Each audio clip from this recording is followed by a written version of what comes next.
Good morning class. જય સ્વામિનારાયણ. ધોરણ 12 commerce વિષય વાણિજ્ય વ્યવસ્થા અને સંચાલન, જેમાં યુનિટ નંબર 4ની અંદર પ્રશ્ન નંબર 10ની વાત કરશું. જય સરદાર સ્કૂલ ગણોરથી આપનું હાર્દિક સ્વાગત છે. આજે આપણે સત્તા સોંપણીના જે મૂળ તત્વો છે એ મૂળ તત્વોની લગભગ આપણે એક મુદ્દો છે એ કમ્પ્લીટ કરી ચૂક્યા હતા, જેમાં બાકીના બે મુદ્દા છે એની આપણે આજે ચર્ચા કરશું. સત્તા સોંપણીના મૂળ તત્વો ક્વેશ્ચન એનો એ નથી, એ ખાસ યાદ રાખજો. લાસ્ટમાં આપણે સત્તા સોંપણીના મૂળ તત્વો, એમાં એક જ મુદ્દો સત્તા સોંપણીના મૂળ તત્વોનો અર્થ, સત્તા સોંપણીની સમજૂતી, એમાં સમાવેશ થતી 3 બાબતો, અને એમાંથી એક મુદ્દો આપણે ક્લિયર કરી ચૂક્યા હતા એક પિરિયડની અંદર. હવે આપણે એના પછીનો મુદ્દો, બરાબર, બાકીના જે બે મુદ્દા છે એની આપણે ચર્ચા કરશું. સત્તા સોંપણીના મૂળ તત્વો, બરાબર. Question number 10.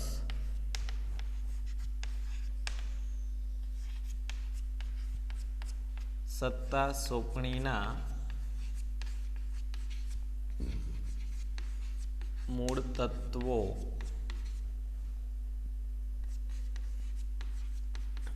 વિશે નોંધ લખો, બરાબર. અથવા તમને આ પ્રશ્ન આમ પણ પૂછી શકાય, બરાબર, બીજી રીતે.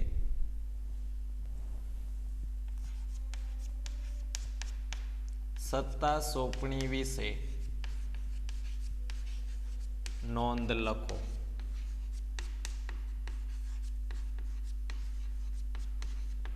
બીજું,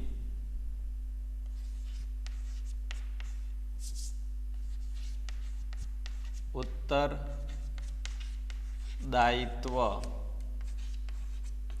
વિશે નોંધ લખો, બરાબર. બે પ્રશ્નો છે આ રીતના પૂછી શકાય છે.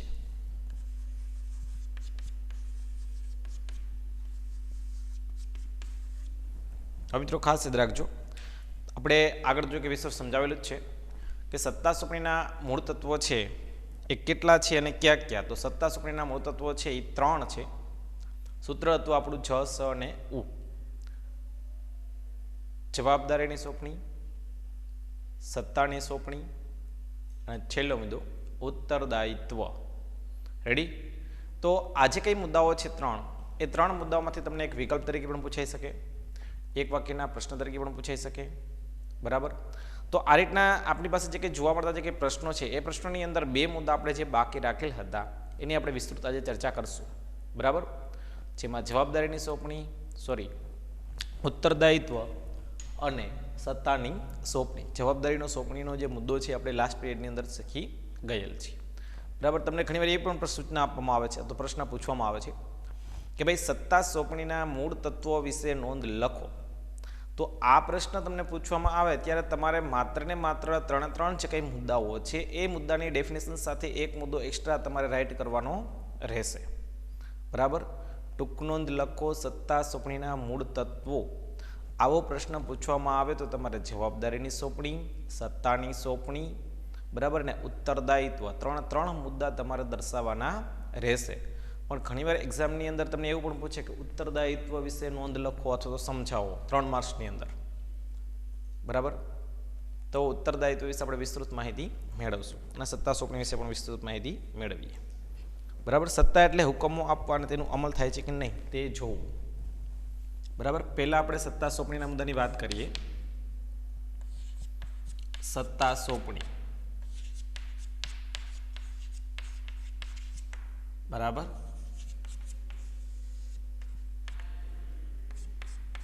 તો સત્તા કોને કહેવાય? કે સત્તા એટલે હુકમો આપવા અને તેનું પાલન થાય છે કે નહીં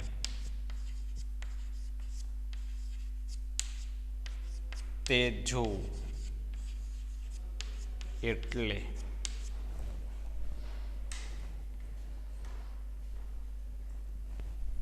એટલે સત્તા. બરાબર. સત્તા સોંપણી દ્વારા આપણે લાસ્ટ પેઢીને જોઈ ગયા હતા એમ, બરાબર, કે તમે સોંપેલું કાર્ય છે એ યોગ્ય રીતે કરી શકો છો. બીજું, કોઈ પણ વ્યક્તિને કાર્ય સોંપવામાં આવે છે તેટલી સામે જવાબદારી પણ હોય છે, તો એ જવાબદારીનો દુરુપયોગ ન થાય એ પ્રમાણે સત્તા અને જવાબદારી તો કેવી હોવી જોઈએ કે સપ્રમાણમાં હોવી જોઈએ. બરાબર. એના પછીના મુદ્દાની વાત કરીએ તો સત્તા સોંપણી એટલે એક પ્રકારનો એક અધિકાર છે. સત્તા એક પ્રકારનો અધિકાર છે. સત્તા સોંપણી છે એક પ્રકારનો અધિકાર છે કે જેના દ્વારા અન્ય વ્યક્તિઓ પાસેથી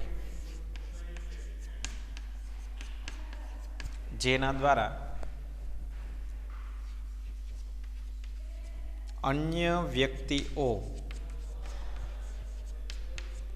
પાસેથી કામ લઈ શકાય છે. બરાબર. એના પછીના મુદ્દાની વાત કરીએ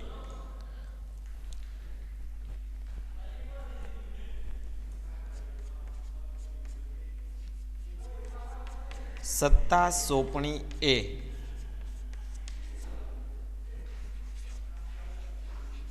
ઉચ્ચ સપાટીથી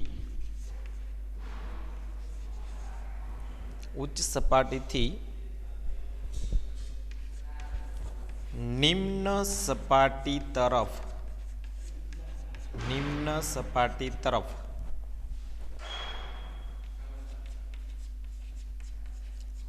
કરવામાં આવે છે. હવે ધ્યાન આપજો. ઉચ્ચ સપાટીથી નિમ્ન સપાટી. બરાબર. હવે મિત્રો ખાસ યાદ રાખજો સત્તા સોંપણી. બરાબર. સત્તા સોંપણી કોને કહેવાય? તો કે ભાઈ સત્તા સોંપણી એટલે હુકમો આપવા અને તેનું પાલન થાય છે કે નહીં તે જોવું, તેને શું કહેવાય? તો કે સત્તા. બરાબર. કોઈ વ્યક્તિ પાસે સત્તા છે એ કઈ રીતના જાણી શકાય? જેમ કે એ વ્યક્તિ કોઈ પણ પ્રકારનો હુકમ આપે અને એને હુકમનું પાલન થાય તો સમજવાનું કે એની પાસે સત્તા છે. બરાબર ને? જેમ કે પ્રિન્સિપાલ હુકમ કરે શિક્ષકને તો શિક્ષક એ પ્રમાણેના હુકમનું પાલન કરે તો આને કહેવાય સત્તા. ઉત્પાદન અધિકારી સુપરવાઇઝરને હુકમ કરે અને એનું પાલન થાય તો સમજવાનું એને કહેવાય સત્તા. એટલે કે તો સત્તાનો મિનિંગ શું થાય કે કોઈ પણ વ્યક્તિ છે એ વ્યક્તિ હુકમનું પાલન કરે છે અને હુકમ કરે છે અને એ જ પ્રમાણે એનું પાલન થાય છે કે નહીં તે જોવું, એને શું કહેવાય? તો કે સત્તા તરીકે ઓળખવામાં આવે છે. બરાબર. બીજી વસ્તુની વાત કરીએ તો સત્તા એક પ્રકારનો શું છે? તો કે અધિકાર છે. આ બી તમને 1 માર્કની અંદર પૂછવામાં આવતો પ્રશ્ન ખાસ યાદ રાખજો કે સત્તા શું છે? તો સત્તા છે એક પ્રકારનો અધિકાર છે. શું છે? એક પ્રકારનો અધિકાર છે કે કોઈ પણ વ્યક્તિને જ્યારે સત્તા આપવામાં આવે છે ત્યારે એ સત્તાનો બરાબર ઉપયોગ થવો જોઈએ. બરાબર. એટલે સત્તા શું છે? તો કે એક પ્રકારનો તો કે અધિકાર ગણવામાં આવે છે. બીજી વસ્તુની વાત કરીએ તો કે જેના દ્વારા અન્ય વ્યક્તિઓ પાસેથી તો કે કામ લઈ શકાય છે. કે કોઈ પણ વ્યક્તિ પાસેથી કામ કેમ લેવું? તો કે સત્તાનો પ્રકાર છે. જો તમારી પાસે સત્તા હોય તો જ તમે બીજા વ્યક્તિઓ પાસેથી કામ લઈ શકો. આપણે આની પહેલાં પણ ઘણીવાર વાત કરી ચૂક્યા છીએ કે દુનિયાની અંદર બધા માણસોના મગજ છે સમાન હોતા નથી. દરેક માણસના વિચાર પણ સમાન હોતા નથી. તો જેટલા માણસો સાથે મળે ને એટલા માણસની બુદ્ધિ થાય. તો જેટલા પ્રકારના માણસો એટલા પ્રકારની બુદ્ધિ. દરેક વ્યક્તિઓ પાસેથી અલગ અલગ પ્રકારે કામ કઢાવવા માટે માણસ હંમેશા મગજનો ઉપયોગ કરવો પડે. તો એ પ્રમાણે કોઈ વ્યક્તિને સત્તા આપવામાં આવેલી છે, ઘણીવાર એ સત્તા આપવામાં આવેલી તોય છતાં કામ ન થઈ શકે. કારણ કે માણસની કામ કરવાની જે ક્ષમતા છે, આવડત છે એ અલગ અલગ હોય છે. કામ કરાવવાની ક્ષમતા પણ અલગ હોય છે, કામ કરાવવાની આવડત પણ અલગ અલગ હોય છે. એટલા માટે દરેક ધંધાકીય એકમની અંદર તો કે સત્તા એક પ્રકારનો અધિકાર છે કે જેના દ્વારા વ્યક્તિઓ પાસેથી કામ લઈ શકાય છે. બીજી વસ્તુની વાત કરીએ તો કે સત્તા સોંપણી કઈ સપાટી? તો કે ઉચ્ચ સપાટીથી કઈ સપાટી સુધી? નિમ્ન સપાટી સુધી જોવા મળે છે. હવે મિત્રો ખાસ યાદ રાખજો, અહીંયા જવાબદારી પૂછવામાં આવેલું હોય તો શું કરવાનું? તો તો કે જવાબદારી છે એ નિમ્ન સપાટીથી કઈ બાજુ તો કે ઉચ્ચ સપાટી તરફ જોવા મળે છે. એટલે અહીંયા મિત્રો ખાસ યાદ રાખજો, તમને 1 માર્કના પ્રશ્નની અંદર પૂછવામાં આવતો પ્રશ્ન ભાઈ સત્તા સોંપણી છે એ કઈ સપાટી તરફ જોવા મળે છે, તો ઉચ્ચ સપાટીથી નિમ્ન સપાટી તરફ. શા માટે ઉચ્ચ સપાટીથી નિમ્ન સપાટી તરફ? કારણ કે તમે ટ્રાયેંગલ જોયું હશે. આ ટ્રાયેંગલની અંદર તમે જુઓ આ રીતના આપેલું છે ટ્રાયેંગલ, ઉચ્ચ સપાટી, મધ્ય સપાટી અને તળ સપાટી.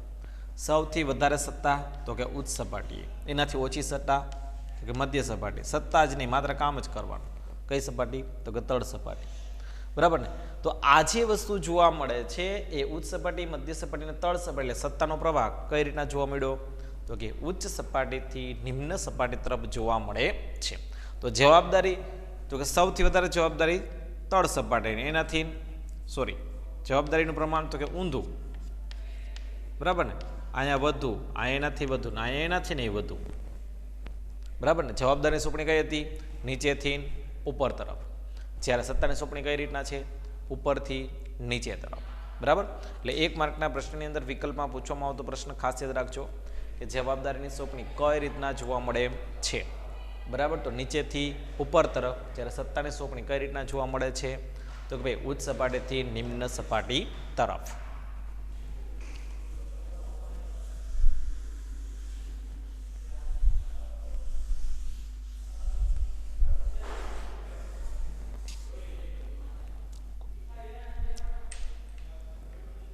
ના પછીના મુદ્દાની વાત કરીએ.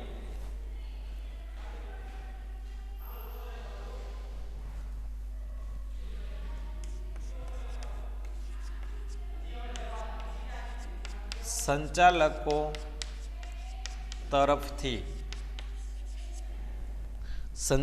તરફથી તાબેદારોને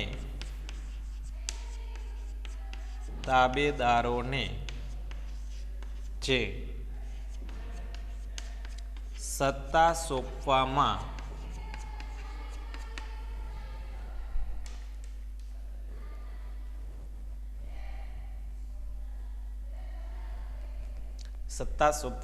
આવે છે,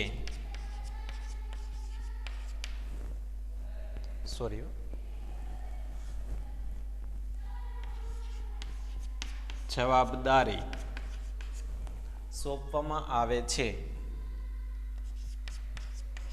તેના માટે જરૂરી સત્તા પણ સોંપવામાં આવે છે.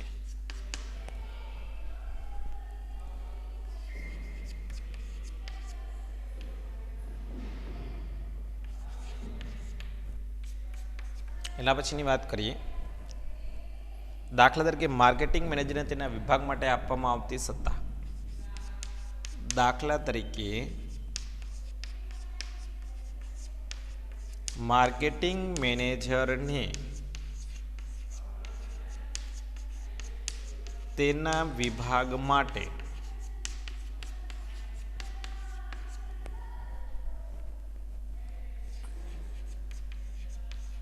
આપવામાં આવતી સત્તા. એના પછીની વાત કરીએ. પોતાના વિભાગમાં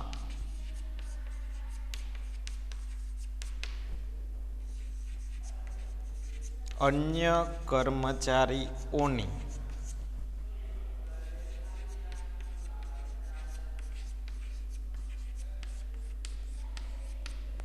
નિમણૂક કરવાની સત્તા. રેડી? હવે મિત્રો અહીંયા ખાસ યાદ રાખજો, સત્તા સોંપણી. બરાબર? એક તો સંચાલકો તરફથી તાબેદાર વર્ગને જરૂરી જવાબદારી સોંપવામાં આવે છે, મીન્સ કે કામ સોંપવામાં આવે. જવાબદારી એટલે એક પ્રકારની ફરજ ઓબ્લિક કાર્ય, આવું પણ તમે લખી શકો. ફરજ ઓબ્લિક કાર્ય. બરાબર? કે તમે કોઈ વ્યક્તિને કામ સોંપો છો, કોઈ ફરજ સોંપો છો અથવા કોઈ કાર્ય સોંપો છો, તો એના પ્રમાણમાં એને શું આપવું જોઈએ? તો કે જરૂરી સત્તા પણ આપવી જોઈએ. શું કામ ભાઈ સત્તા આપવી જોઈએ? કે સત્તા આપશો તો એ કામ પૂર્ણ કરશે, સત્તા જ નહીં હોય તો કામ પૂર્ણ થશે નહીં. એમ એકમની અંદર જે વ્યક્તિને જે કામ સોંપવામાં આવેલું છે એના બદલાની અંદર એ વ્યક્તિને જરૂરી સત્તા પણ આપવી જોઈએ. તો એ વ્યક્તિને સત્તા આપવાથી એને સોંપવામાં આવેલું કામ એ વ્યક્તિગત રીતે સારી રીતે કરી શકે છે. ખાસ કરીને વાત કરીએ તો માર્કેટિંગ મેનેજર, માર્કેટિંગનો મિનિંગ થાય છે વેચાણ કરવું, બરાબર. કે માર્કેટિંગ મેનેજર છે એમને પોતાના વિભાગ પૂરતી તો કે સંપૂર્ણ સત્તા આપવામાં આવે છે, બરાબર. બીજી વસ્તુની વાત કરીએ તો અન્ય જે કંઈ કર્મચારીઓ છે એ અન્ય કર્મચારીઓને પોતાના વિભાગની અંદર તો કે નિમણૂક કરવાની સત્તા આપવી, સાથે સાથે જે કર્મચારી જોડાય છે એવા તમામ પ્રકારના કર્મચારીઓને યોગ્ય કામ વ્યવસ્થિત રીતે થાય છે કેમ એ જોવાની સત્તા પણ એમને આપવામાં આવે છે. આમ જુદા જુદા પ્રકારના જે કંઈ કાર્યો થાય છે એ તમામ પ્રકારના કાર્યોની અંદર જે વ્યક્તિગત રીતે કામ થાય છે અને વધુ આગળ કેમ લઈ જવું એના પ્રયત્નો પણ આ સત્તા સોંપણી દ્વારા કરવામાં આવે છે. અહીં એક્ઝામ્પલ તરીકે માર્કેટિંગ મેનેજર લખ્યું, ત્યાં તમે તમારી રીતે પણ ચેન્જ કરી શકો. જેમ કે ઉત્પાદન વિભાગ હોય તો ઉત્પાદન મેનેજરને પોતાના વિભાગ પૂરતી સત્તા આપવામાં આવે છે. જેમ કે ઉત્પાદનની અંદર પોતાના જરૂરિયાત મુજબ મશીનરી મેળવવી, પોતાની જરૂરિયાત મુજબ રો મટીરિયલ્સ મેળવવું, પોતાની જરૂરિયાત મુજબ કર્મચારીની સંખ્યામાં વધારો ઘટાડો કરવો, આ જે વસ્તુ છે એને જરૂરી સત્તા કહેવાય, બરાબર. એ જ વસ્તુની વાત કરીએ તો ઉત્પાદન ખરીદી અને વહીવટી અને વેચાણ વિભાગ હોય તો વેચાણ વિભાગની અંદર જરૂરી સેલ્સમેનની નિમણૂક કરવી, જરૂરિયાત પ્રમાણે એમાં ઘટાડો કરવો. આમ જુદા જુદા પ્રકારની અંદર જે કંઈ વસ્તુઓનું વેચાણ થાય છે એ તમામ પ્રકારની જરૂરિયાતને આધીન રહીને કરવામાં આવતું હોય છે. તો આમ સત્તા સોંપણી છે એ અલગ અલગ ધંધાકીય એકમની અંદર જરૂરિયાત પ્રમાણે આવડત ધરાવતા વ્યક્તિઓને કરવામાં આવે છે. તો મુદ્દા નંબર 2 સત્તા સોંપણી, બરાબર. પહેલો મુદ્દો હતો જવાબદારીની સોંપણી, બીજો મુદ્દો હતો સત્તાની સોંપણી. હવે આપણે વાત કરશું એના પછીના મુદ્દાની તો કે ઉત્તરદાયિત્વ, બરાબર. ફરી વાર ધ્યાન આપજો, સત્તા સોંપણી ટૂંકમાં આપણે રિવિઝન કરીએ, બરાબર. તો સત્તા એટલે હુકમો આપવા, સત્તા એટલે શું થાય તો કે હુકમો આપવા, બરાબર. અને એ પ્રમાણે કામ થાય છે કે નહીં તે જોવું એટલે સત્તા. બીજી વસ્તુની વાત કરીએ તો સત્તા એક પ્રકારનો શું છે તો કે અધિકાર છે કે જેના દ્વારા તમે અન્ય વ્યક્તિઓ પાસેથી કામ કઢાવી શકો છો. ખાસ કરીને વાત કરીએ તો સંચાલક તરફથી તમને જે કંઈ સૂચના આપવામાં આવે છે એ પ્રમાણે તાબેદાર વર્ગ છે, બરાબર. જે કંઈ તાબેદાર વર્ગને તમે સૂચના આપો છો અથવા તો કામ સોંપો છો તો એના બદલામાં એને સત્તા પણ આપવી જોઈએ. કારણ કે સત્તાની સોંપણી હંમેશને માટે કઈ સપાટીથી તો કે ઉચ્ચ સપાટીથી લઈને નિમ્ન સપાટી તરફ કરવામાં આવે છે, બરાબર. તો દાખલા તરીકે વાત કરીએ આપણે તો કે માર્કેટિંગ મેનેજરને પોતાના વિભાગ પૂરતી સત્તા, ઉત્પાદન અધિકારીને પોતાના ઉત્પાદન અંગેની સત્તા જેમ કે કર્મચારીઓની નિમણૂક કરવી, કર્મચારીની સંખ્યામાં ઘટાડો કરવા, રો મટીરિયલ્સની ખરીદી કરવી, આ તમામ સત્તાઓ છે એને જે તે વિભાગ વાઇઝ અધિકારીઓને આપવામાં આવતી હોય છે. રેડી. હવે વાત કરીશું આપણે મુદ્દા નંબર 3 ઉત્તરદાયિત્વ.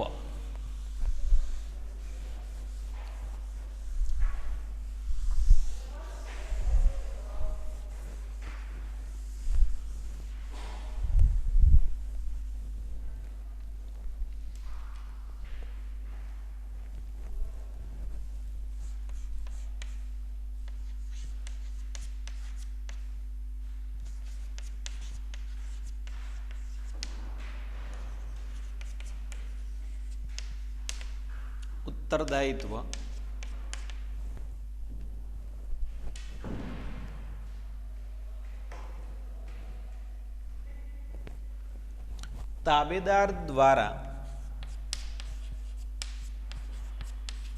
તાબેદાર દ્વારા થયેલ કાર્ય નો ઉત્તર આપવા માટે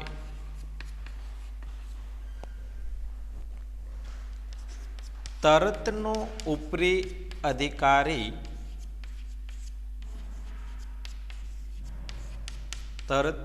ઉપરી અધિકારી જવાબદાર બને છે,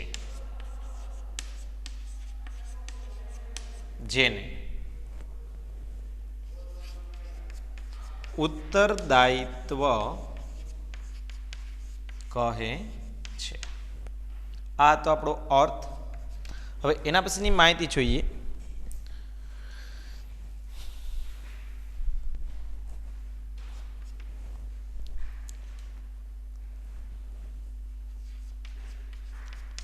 સત્તા સોંપણી દ્વારા દરેક કાર્ય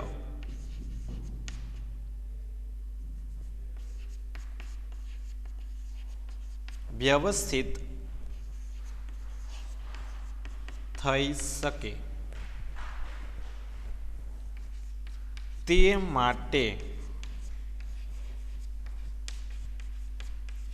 અંતિમ જવાબદારી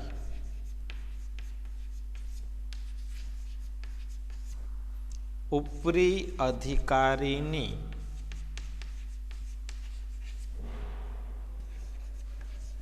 જોવા મળે છે. બરાબર. હવે મિત્રો ખાસ યાદ રાખજો ઉત્તરદાયિત્વની અંદર કે કોઈ પણ ઉપરી અધિકારી છે એમને ચોક્કસ કાર્ય માટે ચોક્કસ સત્તા તો આપવામાં આવે જ છે. સાથે સાથે એ કામ કેમ પૂર્ણ કરવું, કેટલા સમયની અંદર પૂર્ણ કરવું, એ જોવાની જવાબદારી પણ ઉપરી અધિકારીની હોય છે. આપણે પહેલા ડેફિનેશન અંદર પહેલા વાત કરીએ કે તાબેદાર દ્વારા કોઈ પણ કાર્ય થાય તો એનો ઉત્તર આપવા માટે કોણ જવાબદાર બને છે? તો કે ઉપરી અધિકારી જવાબદાર બને છે. પ્રશ્ન આપણે તાબેદાર કામ કરે છે તો ઉપરી અધિકારીને શું લેવા દેવા? હવે મિત્રો ખાસ યાદ રાખજો કે તાબેદાર વર્ગ છે એ ઉપરી અધિકારીના હાથ નીચે કામ કરે છે. આપણે એક્ઝામ્પલ તરીકે વાત કરીએ અહીંયા કે સેલ્સમેન છે, બરાબર, એ જીઓનું સેલ કરે છે. ઉપરી અધિકારી તો કે મેનેજર, માર્કેટિંગ મેનેજર, બરાબર. હવે કંપનીના જે માલિક છે એચઓડી એ આને પૂછશે સેલ્સમેનને કે ભાઈ આ મંથની અંદર, બરાબર, કે પ્રેઝન્ટ ટાઈમની અંદર સેલિંગમાં કેમ ઘટાડો થયો, અથવા તો એવું પૂછશે કે આ મંથની અંદર કેટલું સેલિંગ થયું છે, એમ નહીં પૂછે. કોને પૂછશે? એચઓડી તો હંમેશા મેનેજરને જ પૂછશે. પણ મેનેજરે કોની પાસેથી કામ કરાવ્યું? સેલ્સમેન પાસેથી, બરાબર ને. તો તાબેદાર કોણ થયો અહીંયા? સેલ્સમેન. ઉપરી અધિકારી કોણ થયો? તો કે માર્કેટિંગ મેનેજર, બરાબર. એટલે તાબેદાર દ્વારા થયેલ કાર્ય, તાબેદાર દ્વારા થયેલ શું કાર્ય હતું? તો કે સેલિંગ કરવાનું, વધારો ઘટાડો જે કંઈ હોય તે. પણ કામ શું કરતો હતો? તો કે સેલિંગ કરવાનું. એટલે તાબેદાર દ્વારા થયેલું કાર્યનો ઉત્તર આપવા માટે તરતનો ઉપરી અધિકારી, સેલ્સમેનની ઉપર કોણ હતું? માર્કેટિંગ મેનેજર, બરાબર ને. તો તરતનો ઉપરી અધિકારી જવાબદાર બને છે, જેને શું કહેવાય? ઉત્તરદાયિત્વ, બરાબર. કે દાખલા તરીકે જીઓના જે એચઓડી હોય એ સેલ્સમેનને નહીં પૂછે કોઈ પણ બાબત, એ ડાયરેક્ટલી એમના માર્કેટિંગ મેનેજરને પૂછવામાં આવશે કે ભાઈ આ પ્રેઝન્ટ ટાઈમની અંદર સેલિંગમાં વધારો છે કે ઘટાડો, ભવિષ્યની અંદર કેવા કેવા પ્રયત્નો કરવા પડશે કે જેના દ્વારા કસ્ટમર છે એ કસ્ટમરને કંપનીની અંદર ઇન્વોલ્વ કરી શકાય. એવા તમામ પ્રકારના પ્રયત્નો છે એમના મેનેજરને પૂછવામાં આવશે. પણ સેલિંગ કરતા વ્યક્તિને પૂછવામાં આવશે નહીં, કારણ કે અંતિમ જવાબદારી કોને સોંપવામાં આવેલી હોય? તો કે ઉપરી અધિકારીને સોંપવામાં આવેલી હોય છે. તો અહીંયા ઉપરી અધિકારીને જે પૂછવામાં આવે છે એ જ વસ્તુ એનું ઉત્તરદાયિત્વ બની જાય છે. એટલે ઉત્તરદાયિત્વ એટલે ફરી યાદ રાખજો, કોઈ પણ તાબેદાર દ્વારા જે કંઈ કામ થાય છે એ કામના બદલામાં એનો ઉત્તર આપવાનું જે તત્વ છે જે ઉપરી અધિકારી દ્વારા થાય છે, જેને આપણે શું કીધું હતું? તો કે ઉત્તરદાયિત્વ તરીકે ઓળખવામાં આવે છે. રેડી? હવે આપણે વાત કરશું એના પછીના મુદ્દાની. જેમ કે સત્તા સોંપણી દ્વારા તમે દરેક કાર્ય છે વ્યવસ્થિત થઈ શકે છે. આજે તમે કોઈને સત્તા આપો છો તો એના દ્વારા દરેક કામ તમે વ્યવસ્થિત કરી શકો છો, પણ અંતિમ જે જવાબદારી છે એ કોની હોય છે?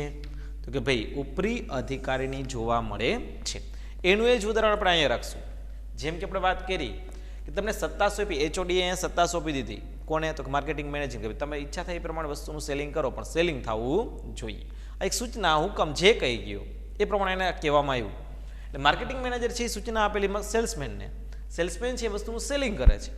બધું કામ વ્યવસ્થિત થાય, પણ વધારો ઘટાડો XYZ કાંઈ પણ પ્રશ્ન થાય ત્યારે અંતિમ જવાબદારી કોની આવે? તો કે માર્કેટિંગ મેનેજરની, બરાબર. એટલે સત્તા સોંપણી દ્વારા તમે દરેક કામ છે વ્યવસ્થિત કરી શકો છો, પણ અંતિમ જવાબદારી તો હંમેશને માટે કોની જોવા મળે છે? તો કે ઉપરી અધિકારીની જ જોવા મળે છે. એટલે કોઈ પણ ધંધાકીય એકમની અંદર સત્તા સોંપણી છે એ પણ એક મહત્વનો દરજ્જો ગણવામાં આવે છે કે જે ક્યારેય સોંપી શકાતું નથી. ફોર એક્ઝામ્પલ તરીકે વાત કરીએ અહીંયા કે સેલ્સમેન કોઈ પણ પ્રકારની ભૂલ કરે તો એના માટે માર્કેટિંગ મેનેજર જવાબદાર બને છે. અહીંયા એચઓડી સેલ્સમેનને નહીં કહે. બરાબર. બીજી વસ્તુની વાત કરીએ કે એકાઉન્ટન્ટ કોઈ પણ પ્રકારની ભૂલ કરે ને તો હિસાબની અધિકારી છે ને એ જવાબદાર બને, એકાઉન્ટન્ટ જવાબદાર બનતો નથી. હા, બંને વચ્ચે જે યુદ્ધ થાય એ વસ્તુ અલગ છે, પણ અહીંયા જવાબદાર વ્યક્તિ કોણ બનશે? તો કે ઉપરી અધિકારી જ બને છે. બરાબર. એટલે અહીંયા ધંધાકીય એકમની અંદર સત્તા સોંપણી છે એ પણ એટલું જ ઇમ્પોર્ટન્ટ ગણવામાં આવે છે. બરાબર. હવે એના પછીના મુદ્દાની વાત કરીએ આપણે.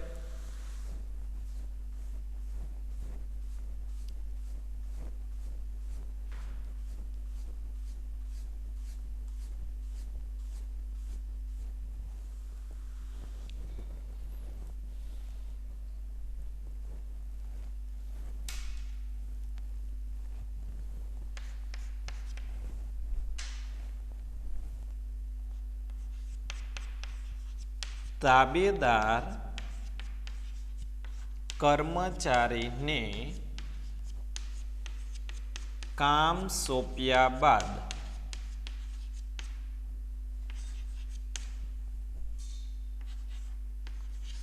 ઉપરી અધિકારી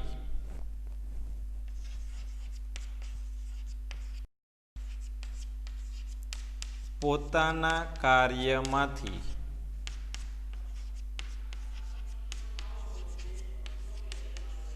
ક્યારેય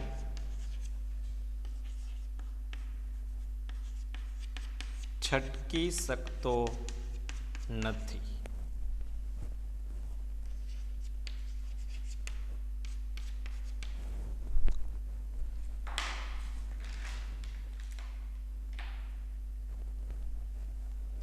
પરંતુ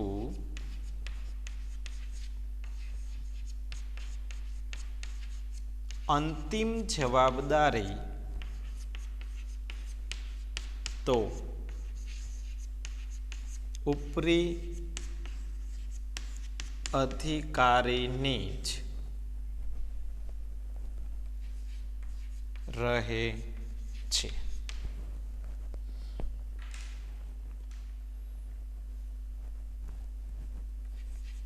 જે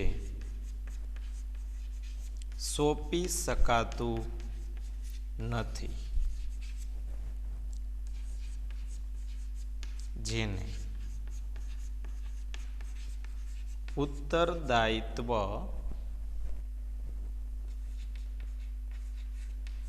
કહે છે.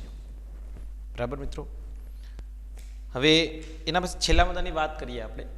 બરાબર. હજી એક્ઝામ્પલ એક બાકી છે, એના પછીનો આપણે મુદ્દાની ચર્ચા કરશું.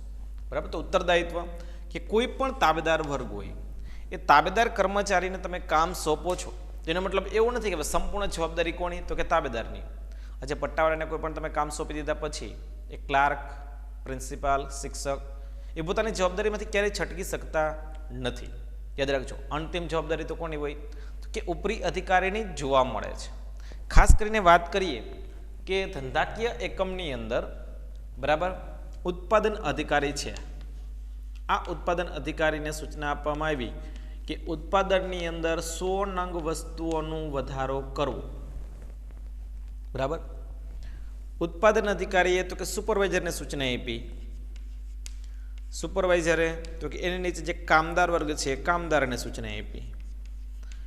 હવે બને છે એવું કે કામદાર વર્ગ જે કામ કરે છે એ કામની અંદર 100 નંગ વસ્તુઓનું જે એક મંથની અંદર ઉત્પાદનમાં વધારો કરવાનો હતો એની જગ્યાએ 50 નંગ વસ્તુનું ઉત્પાદનમાં વધારો કરે છે. મીન્સ કે જે ટાર્ગેટ હતો એમાં કેટલો ઘટાડો થયો? તો કે 50. હવે પ્રશ્ન એમ થાય કે આ 50 નંગ વસ્તુનો ઘટાડો થયો એ એમના એચઓડી છે, એટલે કે હેડ ઓફ ડિપાર્ટમેન્ટ. એચઓડીનું મિનિંગ થાય છે હેડ ઓફ ડિપાર્ટમેન્ટ. બરાબર. તો આ જે વ્યક્તિ છે એ કોને પૂછશે? કામદારને પૂછશે કે ભાઈ કામદાર ભાઈ કે તાબેદાર ભાઈ જે કહેતા હોય તે. બરાબર.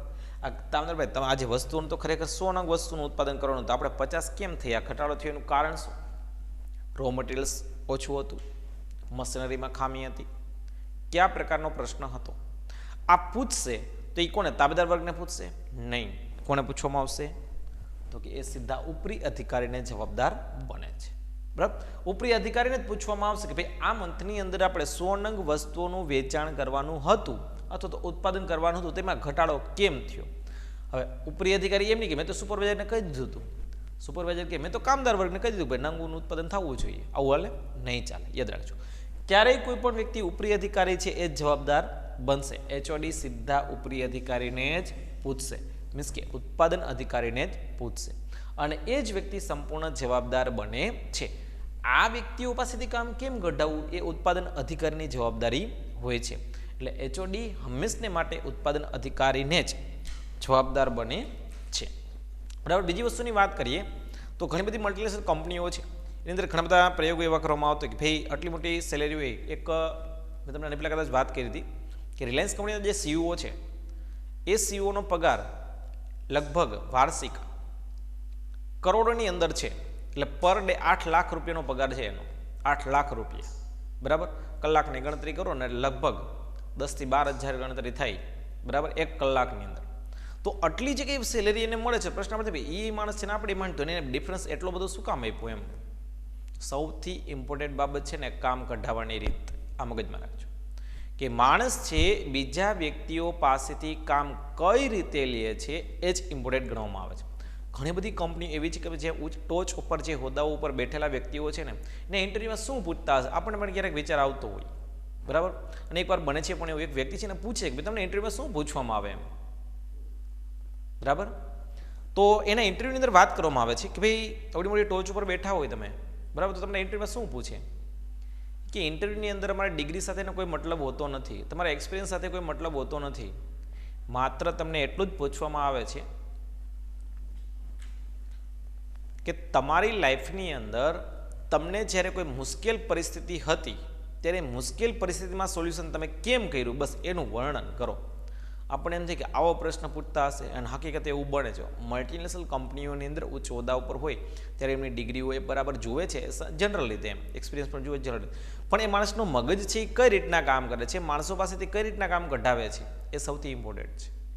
કે મુશ્કેલ પરિસ્થિતિની અંદર તમે તમારા પ્રશ્નનું નિરાકરણ કઈ રીતના કર્યું, પોઝિટિવ રીતે કે નેગેટિવ રીતે. એમ આ બે પ્રશ્નોની બાબતની અંદર જેનું સમારણનું જે વિવરણ છે એ કરવામાં આવે છે, પોઝિટિવ કે નેગેટિવ. એટલે વ્યક્તિ છે એ બીજા પાસેથી કામ ઘટાવી શકશે કેમ એનો અંદાજ આવે છે, વ્યક્તિ ખરેખર એ પોતે કામમાં આગળ વધશે કેમ એનો અંદાજ આવે છે. એટલા માટે અહીંયા છે સૌથી પહેલાં એ વ્યક્તિને પોતાના ફેલિયર વિશે સમજાવવામાં આવે છે. કદાચ તમે એક પિક્ચર જોયું હશે, બરાબર, 3 ઇડિયટ્સ પિક્ચરની અંદર એક ભાઈ છે, બરાબર, નામ મને બહુ યાદ નથી અત્યારે. તો એ વ્યક્તિ છે ઘણી બધી એને એક જ સપનું હતું કે ભાઈ હું સારી જોબ મેળવું એમ. બરાબર, કે ભાઈ સારામાં સારી મને જોબ મળે, એવા જ એના પ્રયત્નો હતા. અને એવા પ્રયત્નોને અંતે એ વ્યક્તિ છે, બરાબર, ઇન્ટરવ્યુમાં બેસે છે. ઇન્ટરવ્યુની અંદર એનો એક એટીટ્યુડ હતો, એ જે ઇન્ટરવ્યુ લેનાર વ્યક્તિ છે એમને પસંદ આવે છે અને છેલ્લે એ જોબ છે એમને આપવામાં આવે છે. એનું કારણ શું ખબર? કારણ કે વ્યક્તિ પોતાના કાર્ય ઉપર મક્કમ હતો, પોતાના નિર્ણય ઉપર મક્કમ હતો, એટલા માટે એને વ્યક્તિને આ પસંદ પડ્યું. કહેવાનો મિનિંગ શું કે તમે તમારા કાર્યને સૌથી વધારે પ્રેમ કરો. બરાબર, બીજી વસ્તુ હું ઘણીવાર ક્લાસની અંદર મેં વાત પણ કરેલી છે કે કાર્યને ગમતું કરો અથવા તો ગમતું કામ કરો. બે જ વસ્તુ લાઈફની અંદર હંમેશા યાદ રાખો કે કામને ગમતું કરો અથવા તો ગમતું કામ કરો. સફળતા માટે સૌથી મોટી ઇમ્પોર્ટન્ટ બાબત એક જ. બરાબર, જે વસ્તુમાં આપણને ઇન્ટરેસ્ટ ન હોય એ વસ્તુ આપણને કામ સોંપી દેવામાં આવે ને તો ખરેખર આપણે એમાં નિષ્ફળ જ જાય. યાદ રાખજો, શું એમાં નિષ્ફળ જ જાય. પણ ઘણીવાર આપણને કોઈ કામ સોંપવામાં આવે આપણી ઈચ્છા છતાં પણ આપણે વિચારી લઈએ કે એ કામ આપણે કરવાનું જ છે. આવા વિચારથી આપણે આગળ ચાલીએ ને તો એમાં સફળતા મળે પણ ખરા. એટલે બે જ વસ્તુ યાદ રાખો, કાં ગમતું કામ કરો અથવા તો કામને ગમતું કરો. બીજા મુદ્દાની વાત કરીએ તો અંતિમ જવાબદારી છે એ કોની? તો કે ઉપરી અધિકારીની રહે છે. એટલે કોઈ પણ વ્યક્તિ છે એ પોતાની જવાબદારીમાંથી ક્યારેય છટકી શકતો નથી, જેને આપણે શું કીધું તો કે ઉત્તરદાયિત્વ તરીકે ઓળખવામાં આવે છે. અહીં એક્ઝામ્પલ તરીકે વાત કરીએ આપણે કે ઉત્પાદન અધિકારી છે અને ઉત્પાદનમાં વધારો કરવાની સૂચના આપવામાં આવેલી હતી. એ સૂચનાને સુપરવાઇઝર દ્વારા પહોંચાડવામાં આવી. સુપરવાઇઝરે કામદાર વર્ગને પહોંચાડ્યું, પણ તેમ છતાં એ વ્યક્તિ છે એ વધુમાં વધુ કામ કેમ કરવું એ પ્રયત્નોની સાથે જ્યારે એ વ્યક્તિ દ્વારા કોઈને કોઈ પ્રશ્ન છે એનું સોલ્યુશન કરવામાં આવતું હોય છે, સાથે સાથે એ જવાબદારી ઉપરી અધિકારીની જ બને છે. રેડી? ફરી ધ્યાન આપજો. ઉત્તરદાયિત્વ, બરાબર, કે કોઈ પણ ઉપરી અધિકારી દ્વારા થયેલ કાર્ય છે, તાબેદાર દ્વારા થયેલ કાર્ય છે એનો જવાબ આપવાની અંતિમ જવાબદારી તરતનો ઉપરી અધિકારી જવાબદાર બને છે, જેને આપણે શું કીધું હતું તો કે ઉત્તરદાયિત્વ. રેડી? લાસ્ટ પોઈન્ટ આપણે જોઈએ ઉત્તરદાયિત્વનો.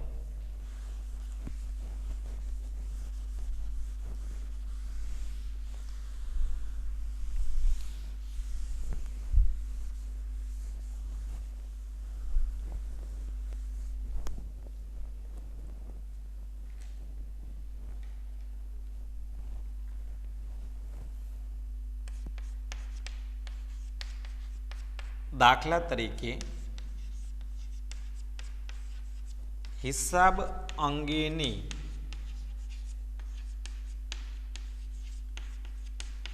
સંપૂર્ણ જવાબદારી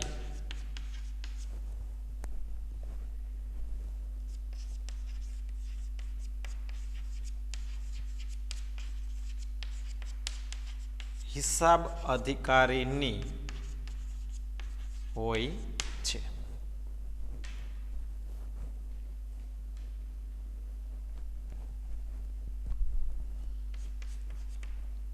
અહીં તેમ છતાં કોઈ એકાઉન્ટન્ટ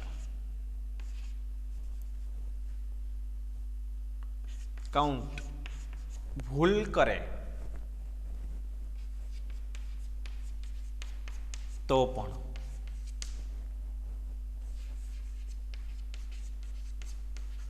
અંતિમ જવાબદારી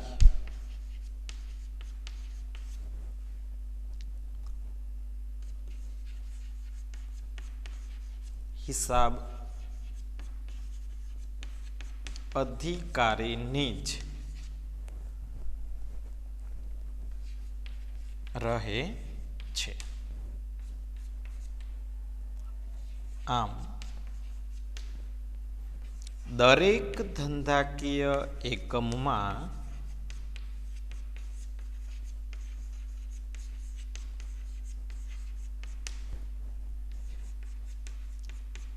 સત્તા સોંપણીના મૂળ તત્વો જોવા મળે છે, તેમજ મહત્વ ધરાવે છે. બરાબર? દરેક ધંધાકીય એકમની વાત કરીએ તો એમાં પણ સત્તા સોંપણીના મૂળ તત્વો છે એ જોવા મળે છે. બરાબર? તો સત્તા સોંપણીના મૂળ તત્વો કઈ રીતના કે આજે કોઈ પણ એકમ એવું નથી કે જેમાં જવાબદારીની સોંપણી કરવામાં ન આવતી હોય, કોઈ પણ એકમ એવું પણ નથી કે જ્યાં સત્તાની પણ સોંપણી કરવામાં ન આવતી હોય, અને સત્તાને જવાબદારીની સોંપણી કરે તો ઉત્તરદાયિત્વ તો ઉદ્ભવવાનું જ છે. બરાબર ને? કોઈને કોઈ એકમની અંદર કોઈ પણ કામ કરવા માટે કામ આપવું, બરાબર, એ એક સામેદાર વ્યક્તિની ફરજ છે. જ્યારે કામ આપે છે એના માટે સત્તા બની જાય છે. તો હવે જે કોઈ વ્યક્તિને કામ સોંપ્યું છે એ કામ પૂરું થયું છે કે કેમ એ અંગે પણ જાણવું જરૂરી છે. તો એ શું બની જાય તો કે ઉત્તરદાયિત્વ. એટલે કોઈ પણ એકમની અંદર, દરેક ધંધાકીય એકમની અંદર તો કે સત્તા સોંપણી છે એટલું મહત્વ ધરાવે છે. સત્તા સોંપણીના મૂળ તત્વો પણ મહત્વ ધરાવે છે, માટે દરેક ધંધાકીય એકમની અંદર જોવા મળે છે. બીજી વસ્તુની વાત કરીએ તો દરેકે દરેક ધંધાકીય એકમની અંદર જે તે વિભાગની અંદર જે તે અધિકારીને કામ સોંપવામાં આવેલ એના માટે ખુદ અધિકારી જવાબદાર બને છે. એક્ઝામ્પલ તરીકે વાત કરીએ કે હિસાબ અંગેની સંપૂર્ણ જવાબદારી કોની હોય છે તો કે હિસાબ અધિકારીની જ હોય. પછી કોઈ એકાઉન્ટન્ટ ભૂલ કરે, કોઈ ક્લાર્ક ભૂલ કરે તો એના માટે ક્લાર્ક કે એકાઉન્ટન્ટને જવાબદાર ગણવામાં આવતો નથી. તો કોને ગણવામાં આવે તો કે ભાઈ હિસાબ અધિકારીને જ તો કે જવાબદાર ગણવામાં આવે છે. આમ દરેકે દરેક ધંધાકીય એકમની અંદર સત્તા સોંપણીના મૂળ તત્વો છે એ જોવા મળે છે, અને સાથે સાથે તેનું વિશેષ મહત્વ પણ જોવા મળે છે. ખાસ કરીને વાત કરીએ તો દરેક એકમની અંદર તો કે સત્તા સોંપણીના જે મૂળ તત્વો છે એ ટ્રાયએંગલ સ્વરૂપે પણ દોરી શકાય છે અથવા જોવા મળે છે. ખાસ કરીને વાત કરીએ તો આપણે આની પહેલાં પણ જોઈ ગયા હતા, બરાબર. સત્તા સોંપણીના મૂળ તત્વોની મેં તમને એક આકૃતિ છે આ રીતના સમજાવેલી હતી, બરાબર, કે ભાઈ સત્તા સોંપણી તમે લખો છો તો આ રીતના તમારે લખવાનું રહેશે. જે અહીંયા આપણે લખવાનું છે મૂળ તત્વો, બરાબર. પહેલું જવાબદારી, સત્તા અને ઉત્તરદાયિત્વ. આને સોંપી શકાય, આને પણ સોંપી શકાય, અને આ છે એ ઉદ્ભવે છે. યાદ રાખજો, આપણું ટ્રાયેંગલ છે જે તમને 2 માર્ક્સની અંદર આકૃતિ પૂછી શકે છે કે સત્તા સોંપણીના મૂળ તત્વોની આકૃતિ દોરો, બરાબર. મૂળ તત્વોમાં જવાબદારી, સત્તા અને ઉત્તરદાયિત્વ સોંપી શકાય અને ઉદ્ભવે, બરાબર. ફરીવાર સત્તા સોંપણીના મૂળ તત્વો તમને આ રીતના પણ પૂછવામાં આવે છે કે સત્તા સોંપણીના મૂળ તત્વો વિશે નોંધ લખો, તો 3 મુદ્દા તમારે લખવાના રહેશે કે જેમાં દરેક મુદ્દાની ડેફિનેશન સાથે એક મુદ્દો છે એ ક્લિયર કરવાનો રહેશે, બરાબર મિત્રો. તો આજનો પીરિયડ છે અહીં આપણે સમાપ્ત કરીએ છીએ. નવા મુદ્દા સાથે ફરીવાર મળશું. ત્યાં સુધી બધાને ઓલ ધ બેસ્ટ. જય સ્વામિનારાયણ.